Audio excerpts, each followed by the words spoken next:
Secretary of State Marco Rubio briefing lawmakers in a closed-door hearing yesterday. Senators and House members coming out of the meeting with reactions largely along party lines, with some Democrats breaking ranks. NTD's Melina Weiskup is here with us now. Melina, good to see you. What are their reactions?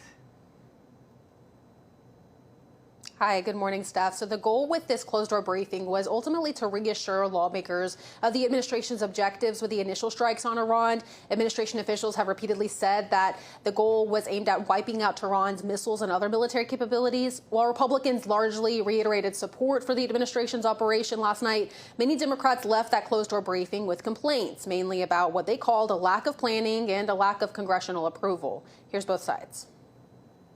The mission is very simple. It's twofold.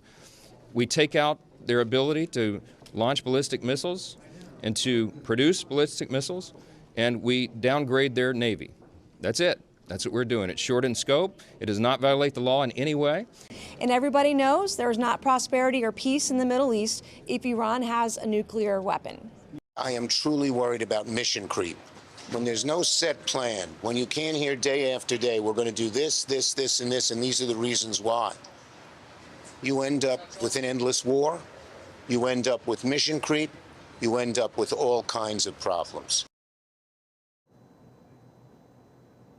Now, to be clear, Steph, the administration has insisted that they do have clear objectives and strategies with Operation Epic Fury. But at a Pentagon briefing earlier this week, officials said they couldn't lay out the specifics of the timeline involved here or the strategies that they're going to employ to the American people to avoid tipping off the enemy. Now there's this big debate coming to a head in Congress once again over the War Powers Act. Democrats in the Senate are forcing a vote later today on whether to block President Trump from using further military force against Iran, a move that House Speaker Mike Johnson has called dangerous.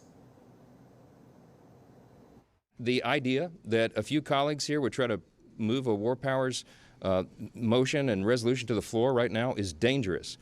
Imagine a scenario where Congress would vote to tell the commander-in-chief that he was no longer allowed to complete this mission. That would be a very dangerous thing. You see that Iran is firing almost seemingly indiscriminately at targets. They're trying to intimidate America. They're trying to test our resolve. And the idea that there's some members of this legislative body that would play along with that plays right into the hands of the enemy. And I think it's shameful. The War Powers vote will happen in the Senate today, but House Speaker Mike Johnson is also facing the possibility of a War Powers vote being forced in the House. He insisted that Operation Epic Fury is not an official war, therefore Congress doesn't need to approve it. Now, Iran, of course, has retaliated by striking several nearby countries, and Senator Lindsey Graham says what stands out to him is the fact that countries in the Middle East are now going to be more involved in the fight for stability in the region. Here's Graham. The countries now are more intent than ever to end the threat forever. So what I see in the coming days is more capability directed at the regime that's non-American, more planes flying that are non-Americans, more missile capability brought to the fight by our allies. So the ability to inflict harm on the regime is going to increase, not just because we're more committed to ending this, because we're going to have more partners to do that. Now, and while most Democrats are questioning the administration's actions here, a few Democrats, including Congressman Greg Landsman of Ohio and Senator John Fetterman of Pennsylvania, say the strikes were justified. Listen to Fetterman.